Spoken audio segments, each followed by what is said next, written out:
Step one is super easy. Go ahead and pop the hood by using the latch in the driver's footwell, and then stick your hand up and push the button upward to release the hood itself. The next step is to remove the old engine air filter.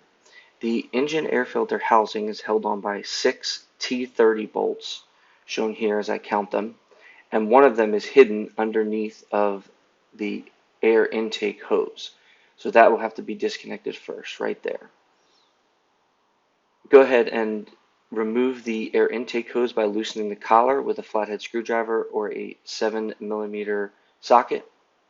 If you can't get it off, use a flathead screwdriver to help you kind of pop it off. And then remove the 6 bolts, and you'll have access to the air filter itself.